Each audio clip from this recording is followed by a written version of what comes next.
En 1962, deux hommes, Stanley et Steve Ditko, avaient une idée sur ce que le monde des comics devait devenir, mais aussi sur quel genre de personnage devait habiter ce monde.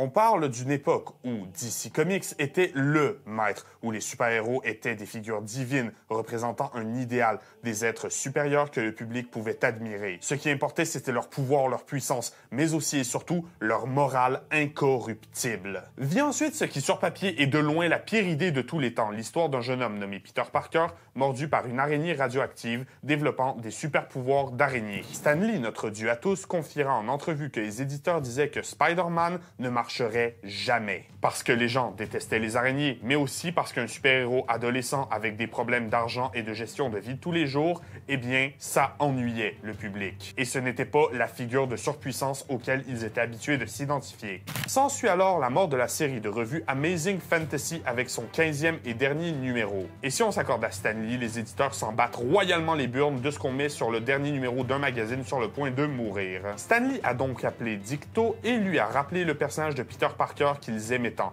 lui proposant de l'intégrer à Amazing Fantasy numéro 15. La suite, vous la connaissez, Spider-Man est un succès et il devient littéralement le symbole de Marvel, voire de la bande dessinée au sens large. Avec un succès aussi énorme, il n'est qu'une question de temps avant que l'homme araignée ne se voit adapté à l'écran. Dans la foulée, on pense à certains dessins animés, les films de Sam Raimi, The Amazing Spider-Man, le Marvel Cinematic Universe, bien des œuvres méritant leur propre vidéo. Abonnez-vous pour ne pas les rater. Mais l'ironie étant que, après plus de 50 ans extraordinaires à côtoyer Spider-Man, son meilleur film n'est pas qu'une histoire de Peter Parker. Salutations et bienvenue à Faits et Fiction, l'émission où on analyse la culture. Aujourd'hui, je vous explique pourquoi Spider-Verse est le meilleur film Spider-Man jamais réalisé. Avant de commencer cette vidéo, je veux être clair sur quelque chose. On ne va pas aborder quoi que ce soit qui a rapport avec la suite de ce film. Vous pouvez donc vous assurer qu'il n'y a pas de spoiler pour Across the Spider-Verse dans cette vidéo, car elle a été écrite et tournée avant sa sortie. Et de toute façon, on sait tous que ça va être extraordinaire. Mais bref, pour comprendre le génie de Spider-Verse, il faut comprendre son protagoniste. Miles Morales. Miles était à la base un Spider-Man de l'univers Ultimate des comics. Mais oui, vous le connaissez, l'univers Ultimate, c'est cet univers de comics qui se veut plus sombre et plus proche de la réalité, ou à la limite un peu plus moderne dans son storytelling et son chara-design que l'univers Marvel principal. Et en vrai, au sein de la communauté des fans de comics Marvel, l'univers Ultimate, c'est quand même un sujet qui est assez sensible. Ce n'est pas le sujet de la vidéo, mais l'univers Ultimate, je l'adore. J'attends donc vos insultes en commentaire. Miles a donc été créé en 2011 pour l'univers Ultimate, un jeune garçon de 13 ans mordu par une araignée radioactive 11 mois avant la mort de Peter Parker. Une fois Parker mort pour de bon, Miles va endosser le rôle de Spider-Man, acceptant les lourdes responsabilités qui viennent avec ce grand pouvoir. Ce jusqu'en 2015, là où les événements de Secret Wars, un de mes événements Marvel favoris, vont arriver et vont fusionner plusieurs univers les uns avec les autres. C'est grossièrement comme ça que Miles Morales est passé d'un Spider-Man d'un univers alternatif à un Spider-Man qui fait partie de l'univers 616, c'est-à-dire l'univers Marvel principal. Il va même adopter le titre officiel de Spider-Man de cet univers parce que si en 2012, Peter Parker est mort dans l'univers Ultimate, eh bien c'est aussi l'année où est-ce qu'il va mourir dans l'univers Marvel principal. Tu parles d'une mauvaise année pour les fans de Spider-Man. Le cas étant très particulier, celui de Miles Morales, parce qu'il est à ma connaissance le seul personnage de comics des 20 dernières années à avoir eu un tel engouement auprès du grand public et des fans sans avoir de gros projets super ambitieux rattachés à son nom. Ce que je veux dire, c'est que Miles Morales doit sa popularité uniquement à ses comics, versus d'autres personnages nés à la même époque qui sont devenus populaires via des jeux vidéo, des séries, des films, etc. Hop, je me permets de m'interrompre moi-même ici parce qu'au montage, je réalise à quel point une telle déclaration mérite des exemples pour mieux la faire comprendre. Même si le personnage existait déjà avant, l'incarnation moderne de Blue Beetle date de 2006, sera adaptée dans Batman The Brave and the Bold en 2008, ensuite dans Young Justice, mais c'est seulement avec son apparition dans le jeu vidéo Injustice 2 que le personnage deviendra aussi populaire auprès des fans, lui permettant de gagner son propre long métrage au cinéma. Le pattern se répète quand Carol Danvers, anciennement Miss Marvel, laissera la place à Kamala Khan en 2013. Personnage apprécié par les lecteurs de comics qui deviendra réellement populaire avec son exposition dans le dégueulasse jeu The Avengers, lui permettant encore une fois d'avoir une adaptation en série. Série dans laquelle son seul travail est de set-up les mutants et les X-Men, donc on peut dire que c'est plus n'importe qui. Kate Bishop, quant à elle, existe dans les comics depuis 2005, mais il faudra attendre la série Hawkeye après Avengers Endgame pour l'avoir gagnée en popularité. Pourquoi? Parce qu'on avait besoin de passer le flambeau de l'archer.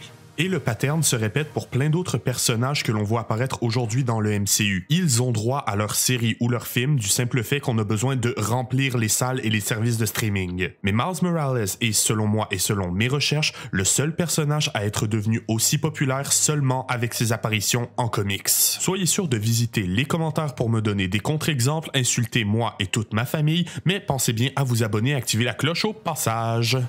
Je me rappelle au début des années 2010, dis-je comme si c'était il y a déjà 40 ans, tout l'engouement autour de Morales, les séries, les produits dérivés, et c'est cet amour qui a bel et bien fini par donner naissance à Spider-Verse, et non le contraire. Into the Spider-Verse, qui oui est le meilleur film Spider-Man, et ce, pour plusieurs raisons.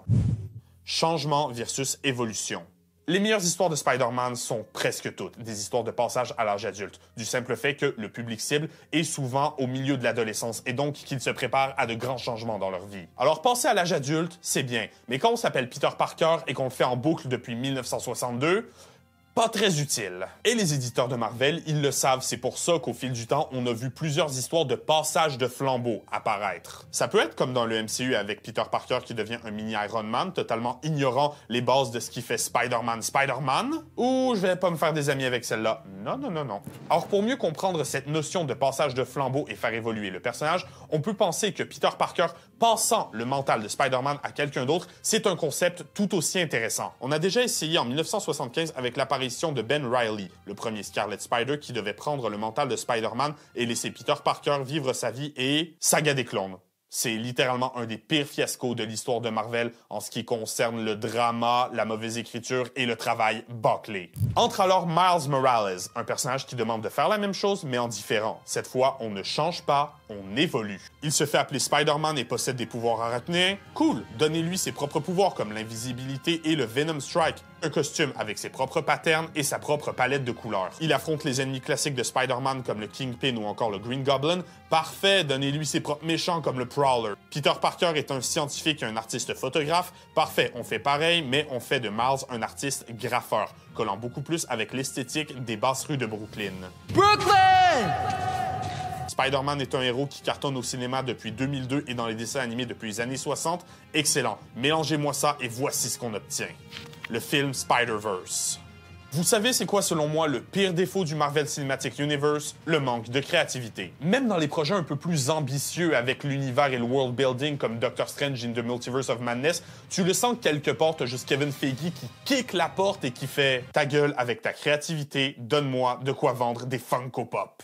De l'autre côté de la médaille, dans Spider-Verse, tu le sens que ça a été fait par des gens qui avaient un bon contrôle créatif, mais aussi par des gens qui étaient conscients de ce que leur produit veut dire. À savoir, c'est l'histoire d'un adolescent mordu par une araignée radioactive qui devient un super-héros avec des pouvoirs d'araignée. C'est ridicule comme concept, alors autant avoir du fun avec. Et du fun, on va en avoir parce qu'on a des visuels incroyables comme le combat final ou encore la scène de What's Up Danger qui a honnêtement le meilleur plan de caméra de l'histoire de l'animation, si ce n'est du cinéma au complet.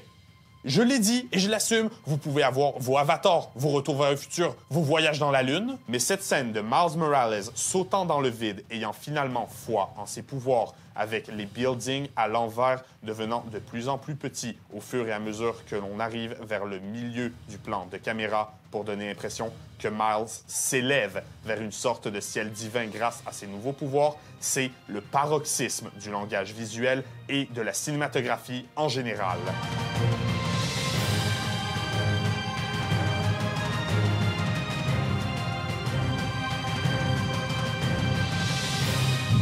À ce moment-là, on comprend vraiment comment Miles a évolué. Le syndrome de l'imposteur, c'était son plus gros démon à combattre. Le syndrome de l'imposteur, c'est cette espèce de sentiment qui peut s'installer chez quelqu'un qui pense qu'il ne mérite pas sa place. Place qui peut être acquise de plusieurs façons et à plusieurs endroits, que ce soit dans une école prestigieuse ou en portant un costume de spandex pour défendre la veuve et l'orphelin. C'est un message très puissant qui peut être porté par des mots, mais que le film parvient à délivrer avec un langage visuel aussi proche de la perfection qu'il est possible de l'être. Pourquoi? Parce que ce film réussit à faire quelque chose avec le personnage de Spider-Man, quelque chose qui n'avait jamais été fait à ce niveau.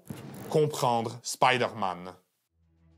Toutes les bonnes œuvres entourant Spider-Man se doivent d'avoir une part de comédie. On parle d'un super-héros dont le sarcasme est le plus grand des super-pouvoirs. Et le film, il est plein de blagues, il est drôle, il est divertissant, et pourtant, ça n'entache jamais les moments sérieux. Pourquoi? Parce que les scénaristes, ils ont réussi à tirer profit du fait que l'histoire de Spider-Man, tout le monde la connaît déjà. Pourquoi est-ce que voir Peter et Mary Jane divorcer, ça fait mal? Parce qu'on est au courant de leur histoire et de leur haut et leur bas. If you stay here, you'll die. I'm doing what needs to be done. I just wanted you to hear it from me. What about MJ? Not everything works out, kid. Après plusieurs décennies à voir ce couple évoluer en comics, en dessins animés et en films, on a presque l'impression de faire partie de la relation, comme si on faisait partie de leur petite famille. En retour des personnages qu'on connaît moins comme Spider-Ham, Spider-Gwen ou Spider-Man noir, on prend le temps de nous expliquer ce qu'il en est et on comprend une constante à travers le multivers. Rien ne va jamais bien dans la vie d'un Spider-Man. Pourquoi? Parce que ces grands pouvoirs viennent avec de grandes responsabilités. Et de grandes responsabilités, oui, c'est quelque chose de gratifiant, mais plus souvent qu'autrement, c'est aussi un inconvénient majeur. Pour Miles en tant que tel, son histoire est racontée devant nos yeux, ce qui fait grandir le personnage, mais qui fera aussi grandir Peter Parker lui-même. On sent le poids des années sur le visage de Peter B. Parker, ce que son divorce lui a fait, ce que des années à être l'homme araignée lui ont fait. Et on constate qu'il se voit beaucoup dans le petit Miles Morales. En fait, à son âge, Peter, il devait être Spider-Man tout seul. Et ça fait probablement partie des éléments qui l'ont conduit à un point très bas dans sa vie. Il a fait des erreurs qui lui ont coûté très cher. Par exemple, constante dans l'histoire de l'homme araignée, il est toujours indirectement responsable de la mort d'Oncle Ben. C'est donc ce Peter Parker très expérimenté qui va accompagner Miles dans son voyage pour devenir Spider-Man. Et lui apprendre à bien contrôler, maîtriser et vivre avec ses démons. We're a little team. Me as the teacher who could still do it. You as the student who can do it just not as good. Lui apprendre que, je cite, le plus dur à propos d'être Spider-Man, c'est qu'on ne peut pas toujours sauver tout le monde. Thème récurrent de l'histoire du héros. Peter, c'est quelqu'un qui a perdu beaucoup de gens. On pense à ses parents, on pense encore une fois à Oncle Ben, ou on pense encore une fois à Gwen Stacy qui s'est retrouvée en danger par sa faute. Et la leçon la plus importante que Miles apprendra de la part de Peter, c'est pas de bien se balancer ou de frapper plus fort que le gars en face, mais c'est d'avoir foi en soi-même et d'être son propre héros. C'est le thème principal du film. N'importe qui peut devenir Spider-Man. L'homme araignée est un symbole. Symbole qui ne demande qu'à être porté par quelqu'un qui a envie d'aider les gens. Par quelqu'un qui saura s'en montrer digne, utiliser ses pouvoirs pour le bien, sans jamais vivre dans l'ombre de ses prédécesseurs. Mary Jane le dit elle-même. Mon mari, Peter Parker, était une personne ordinaire. Il a toujours dit que ça aurait pu être n'importe qui derrière le masque. Il était juste un enfant qui a décidé de le garder. Disons donc que la philosophie de Peter Parker par rapport à Spider-Man, c'est que c'est un choix d'être oui ou non un héros. Que d'endosser ces grandes responsabilités qui viennent avec ce grand pouvoir, n'importe qui peut le faire. Pourquoi? Parce que c'est la personne que Peter Parker est. Sa plus grande qualité, c'est qu'il a toujours su voir le bon en tout le monde et de faire ressortir leur plein potentiel. On parle d'un ado de 15 ans qui a grandi dans les Queens et il finit par se battre en équipe avec des super soldats, des milliardaires et des dieux nordiques. Mais il ne prend jamais ce pouvoir pour acquis. Même le vieux Peter dépressif et décrépit qu'on voit dans Spider-Verse, il sait à quel point ses pouvoirs peuvent être utiles pour la société. Pourquoi? Parce qu'au fond de lui-même, Peter Parker restera toujours un héros. Mentalité qu'il fera beaucoup d'efforts pour transmettre à Miles avec succès. Il accepte de lui apprendre les ficelles du métier, de lui enseigner certaines morales importantes, d'être une figure paternelle, comme un confident, comme un ami. Then Venom strike me right now. Or turn invisible on command so you can get past me. That's all it is, Miles. A leap of faith.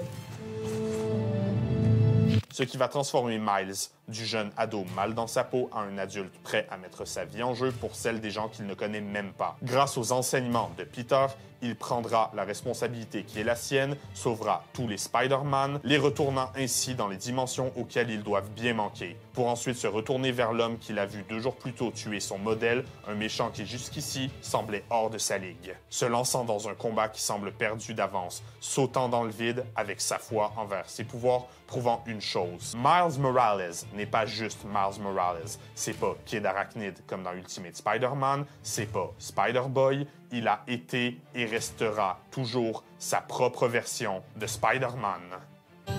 Hey. Sur ce, mes amis, vous pouvez cliquer juste ici pour voir notre dernière vidéo ou cliquer juste là pour qu'on parle plus de Marvel. Dites-moi en commentaire ce que vous pensez de la franchise Spider-Verse et tant qu'à être là, pourquoi ne pas vous abonner et activer la cloche au passage. Sur ce, je vous laisse et je vous verrai la prochaine fois pour de plus en plus d'exploration de notre omnivore.